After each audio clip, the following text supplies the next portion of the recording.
নমস্কার বন্ধুরা, সবাই কেমন আছো? আমার চ্যানেলে তোমাদের সবাইকে স্বাগতম। আজকে আমি কি রান্না করব সেটাই তোমাদের সাথে শেয়ার করব। তো চলো দেরি না করে শুরু করা যাক ভিডিওটা। তো এইখানে আজকে আমি ফ্রেশ পুঁই শাক রান্না করব। একটা বোনও দিয়ে গেল ওদের কাছ থেকে এই পুঁই শাক রাগাগুলো কেটে।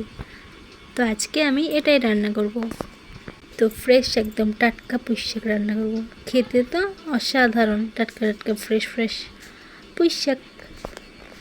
তো বেশি না বলে রান্নার প্রস্তুতিটা করা যাক, তাই না? তো এখানে আমি পুঁই শাকগুলোকে কেটে নিচ্ছি।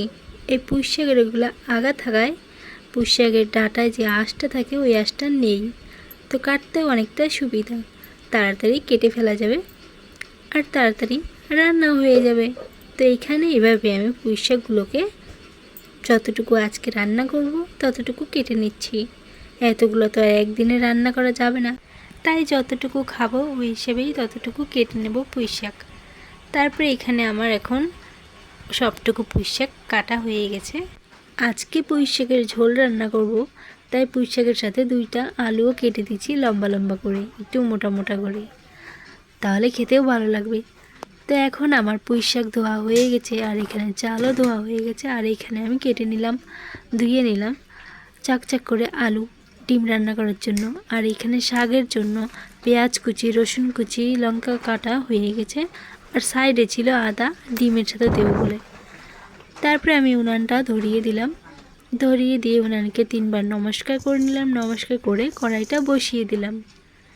তারপরে কড়াইটা যখন গরম হয়ে যায় ওর মধ্যে শাকগুলোকে ঢেলে দিলাম। তারপরে শাকের মধ্যে স্বাদ অনুসারে নুন দিয়ে দেব। নুন দেওয়ার পরে এগুলোকে একটু নাড়ে নেব, নুনটা যাতে সব দিক দিয়ে মিক্স হয়ে যায়। আর এইখানে কিন্তু আলুগুলো দিয়ে দেব নিচে দিয়ে। তারপর ওর মধ্যে দিয়ে দিলাম কাঁচা লঙ্কা আর হয়েছে জল, কারণ ঝোল করে পুঁই শাক রান্না করব। তারপর এগুলোকে ঢাকনা দিয়ে দেব যেন তাড়াতাড়ি সেদ্ধ হয়ে যায়। তো অনেক সময় পর ঢাকনাটা উঠিয়ে দেখি অনেকটাই সেদ্ধ হয়ে গেছে পুঁই শাকগুলো। তাই শাকের মধ্যে হলুদ দিয়ে দিলাম। হলুদ দিয়ে এগুলোকে একটু আবার মিক্স করে নেব। তারপরে আবার সেম ঢাকনা দিয়ে দেব যেন তাড়াতাড়ি সেদ্ধ হয়ে যায় আর হলুদটা সব দিক দিয়ে মিক্স হয়ে যায় ভালো মতো করে। তাই এখন আমার পুঁই শাক সেদ্ধ হয়ে গেছে। এখন এগুলোকে নামিয়ে ফেললাম। তারপর কড়াইটা ধুয়ে বসিয়ে দিলাম। কড়াইটা যখন গরম হয়ে যাবে ওর মধ্যে তেল দিয়ে দিলাম। তারপর ওর মধ্যে দিয়ে দিলাম পেঁয়াজ কুচি আর রসুন কুচি। তো এগুলোকে একটু লাল করে ভাজা করে নেব। এখন এই পেঁয়াজ রসুনগুলো ভাজা হয়ে গেছে, ওর মধ্যে এখন সেদ্ধ করা পুঁই শাকগুলো ঢেলে দেব। তারপরে এই কিছু সময় এগুলোকে নাড়াচাড়া করে নেব। তারপরে পুঁই শাক থেকে 2-3টা আলু হাতার সাহায্যে ভেঙে দেব, কারণ আলুগুলো ভেঙে দিলে পুঁই শাকের যে ঝোলটা থাকে ওই ঝোলটা একটু গাঢ় হয়ে যাবে আর পুঁই শাকটাও একটু গাঢ় হয়ে যাবে, খেতে ভালো লাগবে। তো এখন এরকম ভেঙে দেওয়ার পর গামলা দিয়ে পুঁই শাকগুলোকে ঢেকে দেবো যেন তাড়াতাড়ি পুঁই শাকগুলো হয়ে যায়। তো এখন আমার পুঁই শাক রান্না করা হয়ে গেছে। এখন এগুলোকে নামিয়ে ফেলবো। আমার এই পুঁই শাকের ঝোল রেসিপিটা তোমাদের কেমন লাগছে কমেন্ট করে জানিও। এখন আমার পুঁই শাক রান্না করা হয়ে গেছে। তারপরে আমি রান্না করব ডিম আলু সবজি। তো এখানে তার জন্য সর্বপ্রথমে কড়াইয়ের মধ্যে তেল দিয়ে দিলাম।